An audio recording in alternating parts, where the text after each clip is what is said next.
অথচ নামাজের মধ্যে দাঁড়াইলে আল্লাহ তাআলার সাথে সাক্ষাৎ হয়। নামাজের মধ্যে দাঁড়াইলে আল্লাহ তাআলার সাথে সাক্ষাৎ হয়। হযরতে আলী কাররামাল্লাহ মসজিদ নববীর মধ্যে ওযু করতেছেন। হযরত আলী কাররামাল্লাহ যখন এই ওযু করে, হযরত আলী কাররামাল্লাহর দেহটা কেমন কেমন জানি কাঁপতেছেন, চেহারা মলিন হয়ে গেছে। পাশে একজন সাহাবী ডাক দিয়া বলে, ও গো আলী, তোমার বিবি সাহেব কি হযরত ফাতেমা কি অসুস্থ? বলে না না। হাসান হুসাইন কি অসুস্থ? বলে না না। তুমি কি অসুস্থ? বলে না না। আমাদের হাবিব কি অসুস্থ? বলে না না। ওগো আলী, যুদ্ধের ময়দানে কি সাহাবায়ে কেরাম হেরে গেছে নাকি?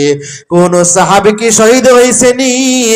কোন যুদ্ধের ময়দানে গিয়া মুহাম্মদের কোন দল কি বিপদের সম্মুখীন হয়েছে নি? বলে না না। ওই সাহাবী ডাক দিয়া বলে, ওগো আলী, ফাতেমার শরীর ভালো, হাসান হুসাইন তেমন কিছু হয় নাই, মুহাম্মদের কোনো কিছু হয় নাই, মুসলমানদের যুদ্ধের ময়দানে কোনো কিছু হয় নাই, কোন সমস্যার সম্মুখীন হয় নাই। আপনার শরীর ভালো।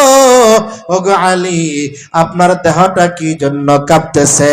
আপনি কি জন্য কাঁপাকাঁপি করতেছেন? আপনার চেহারা কি জন্য মলিন হয়ে গেছে? আপনার চক্ষুগুলা কেমন কেমন জানি লাল হয়ে গেছে? হযরত আলী কাররামাল্লাহু জবাব দেয় না। এই মনে মুহূর্তে হযরত আলীকে বারবার ডিস্টার্ব করতেছে। ওগো আলী, সবাই সুস্থ, মুসলমানরা সুস্থ, আল্লাহর হাবিব সুস্থ, কোন সাহাবায়ে কেরাম কোন বিপদের সম্মুখীন হয় নাই।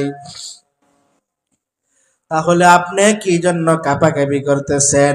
হযরত আলী কাররামাল্লাহ ডাক দিয়া বলে, আমি কিছুক্ষণ পরে আমি আমার মালিকের সামনে দাঁড়াবো। জোরে বলেন আল্লাহু আকবার। লা